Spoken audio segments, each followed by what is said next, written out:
नमस्कार. भारत देशाचे पंतप्रधान सन्माननीय नरेंद्रजी मोदी साहेब, आज मी तुम्हाला काही प्रश्न विचारणार आहे.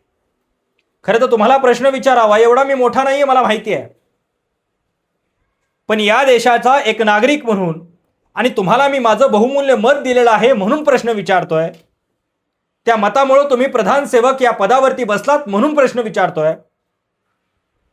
तुम्ही आता जी काही नवीन स्कीम आणलेली आहे, पेट्रोल डिझेल आणि तेलाचं कमी प्रमाणात वापर करणं, तुम्ही आव्हान केलं म्हणून नाही, तर तुटवडा भासायला लागला की प्रत्येक जण काटकसर करतोच, तरी पण तुम्ही आव्हान केलं.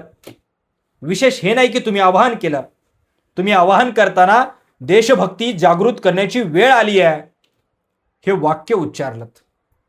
प्रश्न फक्त एवढाच आहे की काटकसर करण्यावरून देशभक्ती ठरवण्याचा आणि त्याचे सर्टिफिकेट वाटण्यासाठी तुम्हाला देशाच्या प्रधानमंत्री पदावरती बसवलंय का?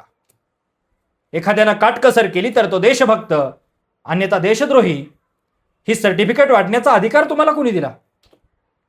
आणि दुसरा महत्त्वाचा पडलेला प्रश्न असा आहे की तुमचं म्हणे जागतिक लेवलला प्रचंड मोठं दबाव आहे, वर्चस्व आहे, जागतिक बाजारपेठेत तुमचा दबाव आहे, 2 देशांमध्ये एका फोनवरती तुम्ही युद्ध थांबवता म्हणे.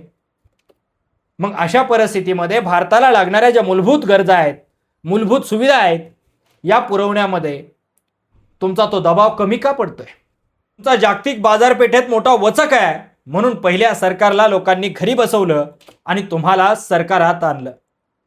मग तरी सुद्धा हा वचक तुम्ही आता वापरणार आहात की नाही? त्या वचकचं नेमकं झालं काय? आणि तिसरा एक महत्त्वाचा प्रश्न म्हणजे, जरा हा प्रश्न विनोदीचा आहे.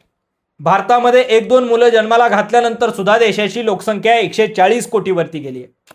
जिथे 140 कोटी लोकांना अन्नधान्याचा पुरवठा होत नाही, जिथे 140 कोटी लोकांना तेलाचा व्यवस्थित पुरवठा होईल याची गॅरंटी राहिलेली नाही, पेट्रोल डिझेल पुरवठा होईल याची गॅरंटी राहिलेली नाही, अशा परिस्थितीत तुमचे बगलबच्चे, तुमचे सो कॉल्ड धर्मगुरू धार्मिक अजेंडे पिटत असताना लोकांना सांगतात की हिंदूंनी आता 4-4 पोरं जन्माला घाला.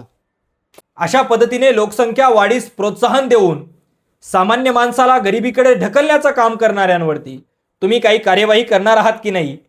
कारण एकीकडे 4-4 मुलं जन्माला घालायची आणि दुसरीकडे तेल कमी वापरायचं, पेट्रोल कमी वापरायचं, या सगळ्या गोष्टी कशा शक्य होतील? तेव्हा तुम्ही तुमच्या बगलबच्च्यांना आवरणार आहात की नाही? हा मला महत्त्वाचा पडलेला तिसरा प्रश्न आहे.